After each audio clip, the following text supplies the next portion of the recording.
Hello, Electra. Hello. How are you doing? Fine, thank Brilliant. you. Good to see you. Where are you coming from? Well, I'm down in London for a little while now for a whole series of performances coming up over the coming days. Brilliant. And what's the first thing you do when you get to a new city? Well, actually find a really nice cafe, so we're in the right place. And why have you brought us here to the Scandi Kitchen? The Scandi Kitchen is somewhere I've been coming for years since I was a student at the academy up the road. Really nice baking and really good coffee, plus the Nordic theme is something I love. Brilliant. Well, let's grab some coffee. What's your first musical memory? I think the first musical memory I have is walking through one of those tunnels along the Southbank with my dad and hearing a saxophonist busking. And I was just so captivated by the sound that I just wanted to stop and listen. I would have been about four years old at the time, and I just couldn't believe that people were just walking past and didn't want to stop to listen to this sound. And I also grew up from a very young age listening to a real mix of folk traditions in the house, so Scottish traditional music from my mum's side, folk, trad, and Greek folk music, Byzantine music from my dad's side, so there was this real melting pot of different styles. What was the first piece of music that you became obsessed by? So I didn't grow up really listening to classical music at all until I was in secondary school. I listened to all sorts of different genres, so lots of folk, as I've said, jazz, pop. I think the first piece of music I was really obsessed by was a piece by Australian composer Lisa Lim called Invisibility for solo cello, and she really uses the cello as like this sound machine or sound box for creating all these different effects and techniques which are just so unreal, and I became really obsessed by that piece probably when I was about 11 or 12. Yeah, she's like really fascinating, isn't she? Like the Absolutely. sort of imagination that she has. So what was the first piece of music you ever wrote? So I think I started writing little fragments of pieces for myself to play on the piano when I was about 11 or 12. I got bored with sort of playing the same traditional pieces, and I just wanted to, I suppose, play music that I felt was a bit more personal to me. So I composed little fragments of ideas for the piano. The first complete piece, I think, was a piece for my school choir when I was about 16. And what made you want to compose, or like think like, oh, I could create music? I think it was a wish to kind of bring together all these different styles of music and genres which I grew up listening to, and just fuse them into a language that was unique and personal to my own experience, growing up with these two islands forming the two parts of my heritage, and sort of reflecting the nature and the landscapes which I was witnessing on a daily basis. And like, so when you've got like a new commission in front of you, you've got to start a new piece and the page is blank, where does the inspiration come from? It comes definitely from the landscapes around me. So I have this mission, I suppose, to reflect natural processes from Arran and from Chios, the Greek island where my father's side of the family come from, and to let those natural processes influence compositional processes and hopefully capture something of the landscape and nature in the sound of my music.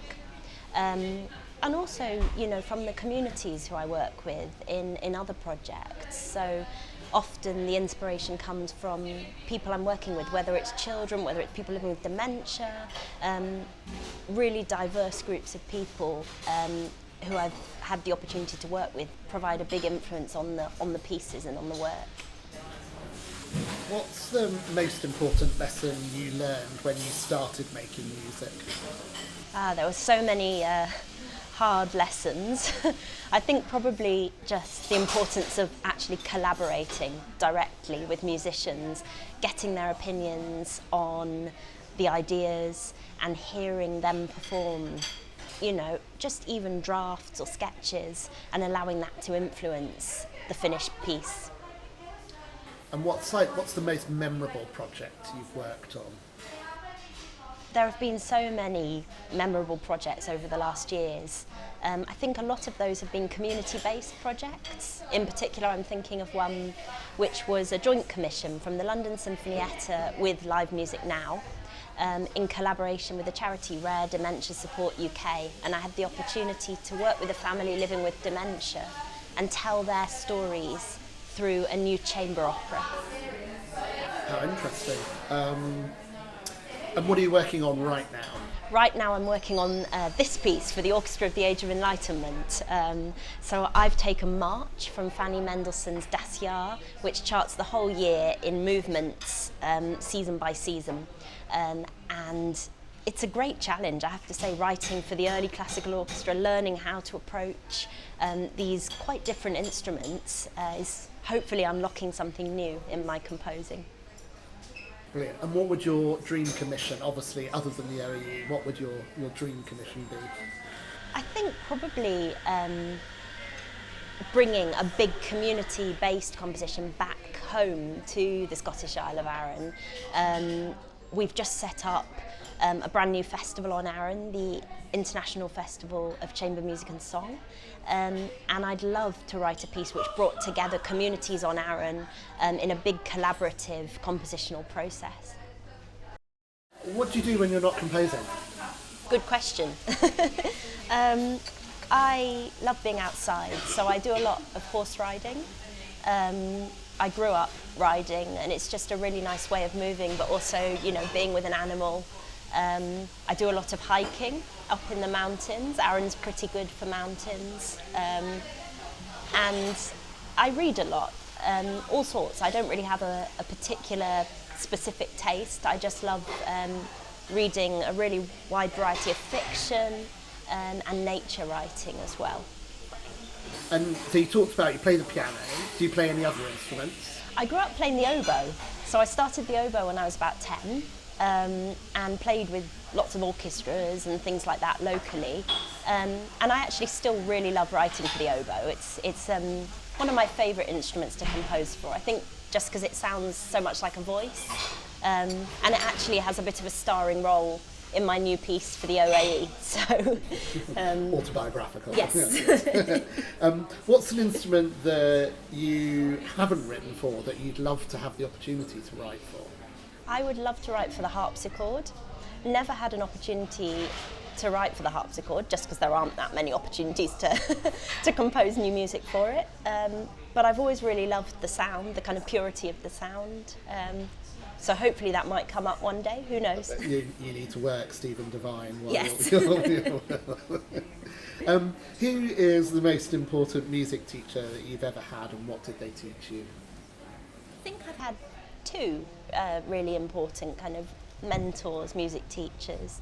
The first is Judith Weir, who's acted more as a mentor. So I first met her actually in a BBC Proms Inspire workshop back when I was 16, and I was having a piece for choir workshopped with the BBC singers, and Judith was the mentor on that project. And just having her there as a role model and as an example of someone who is a living, breathing, successful composer was such an inspiration for me. And also my tutor during my masters at the Royal Academy here in London, David Sawyer, is an ongoing influence for me as well. He really has helped me to be very, very precise with the sounds that I want to create in my music. What's the most special reaction you've had from an audience, or the one that sticks in your mind of, well, that happened? I think probably the most special reaction has been from school children when I've had the opportunity to sort of work on projects in schools and play some examples of my music before we do creative work together. I think you just get such an honest reaction from primary school children, and they describe exactly what they've heard, and often it's completely different from what I've intended or what I've heard. Like I had one piece, I think, where a child said they could hear cows grazing in a field, and I thought, Well, that's wonderful, you know. Definitely not what I intended, but great that you got something so different from it. So. What's the hardest thing about being a professional musician? I think just the way that no week is quite the same. So one week I'll be in rehearsals with a particular ensemble, and balancing that with perhaps writing a few new commissions, and then I teach as well, and I'm doing a PhD at the minute. So I think it's the kind of balancing of so many different facets of the career, which is very challenging and is definitely part of the life of a professional musician.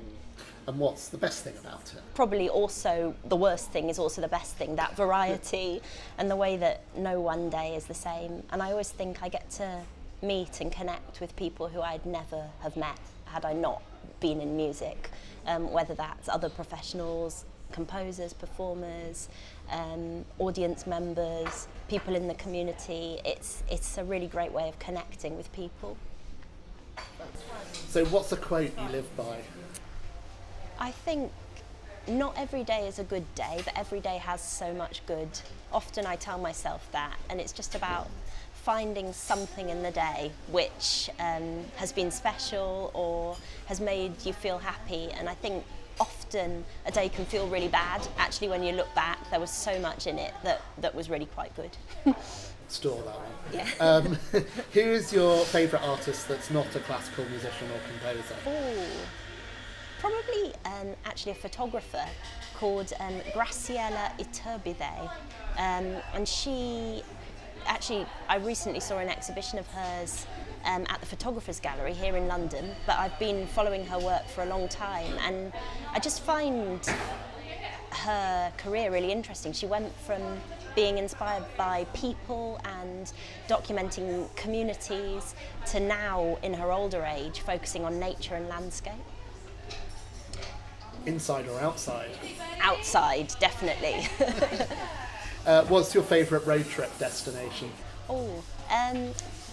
Around the Outer Hebrides. So being from Arran, we can see Mull and Skye from the tops of the mountains, and they're just some of the most magical places to be. You just feel separated off from anything man-made. What's the last TV series you binge-watched? That's a good question. I'm really enjoying Chaos on Netflix at the moment, which is this really kind of quirky take on the Greek myths. What's the last song you listened to on your phone? Oh, it was probably when I was in the gym, and probably something really embarrassing. I tend to listen to motivational kind of music to keep myself going. I can't remember exactly the last song. I have to come back to that one. We'll make you look it up. What are your hobbies and interests beyond music? I really like being outside, like we've already said. I love walking, taking photographs of the landscapes and the natural features around me. Also going to art galleries, going to museums, just engaging with other art forms, I guess. If you could meet anyone from the past, who would it be? Probably Fanny Mendelssohn at the moment, because I'm so engrossed in her compositional world. I think it would have been really interesting to meet her. What album, piece or playlist have you been playing non-stop recently? Do you know, I'm actually, at the moment, this is a bit of a rogue answer, but because I'm in the midst of this composing process for the OAE, but also for this London Sinfonietta new work for soundscape and saxophone, when I'm in the middle of a compositional process, I don't tend to listen to music very much, because I really want to stay in the world of the piece, which might sound strange, but it's just what works for me. Fair enough, we like rogue. What's a moment you felt most proud? I think probably there was a recent project actually in March this year with Music at Oxford, where we had the opportunity to developer project where I delivered sessions in a primary school, local primary school in Oxford, and we created a new piece for children's choir with the children there, and they performed it in a public concert with professional choir, the Marian Consort, and the children just really rose to the occasion, gave a great performance. None of them had ever had any experience of music before, so that was definitely a proud moment. And where are you at your most creative? Definitely back home on Arran, I've got this little shed. It's like my composing shed, and from it I can just see fields, and it helps me just to be a bit less self-critical when I'm composing and be hopefully at my most creative.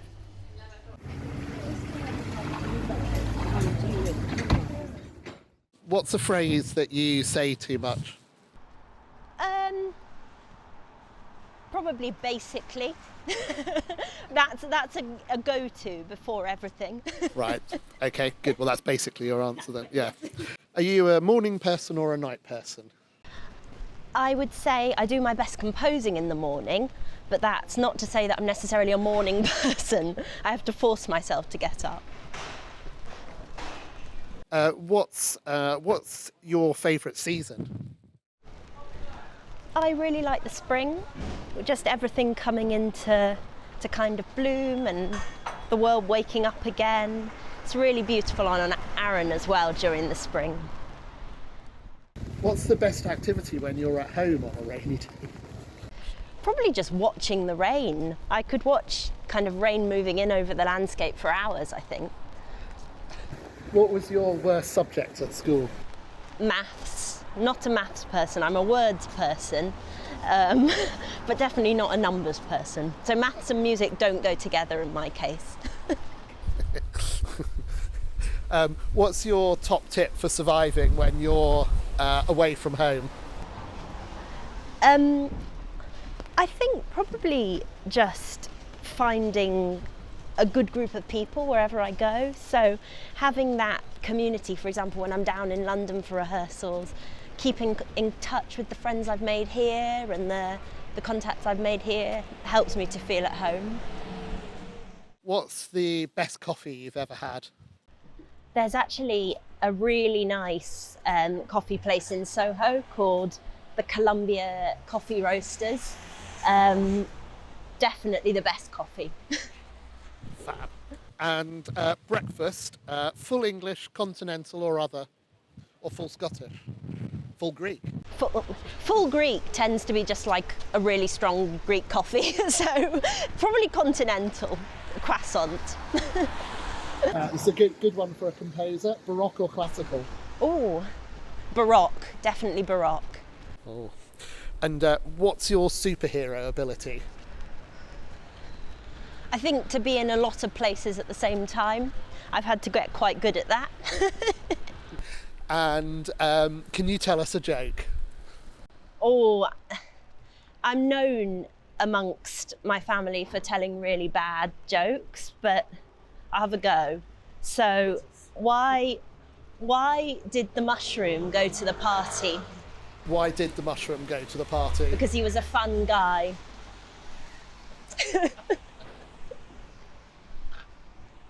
Well, that worked, so.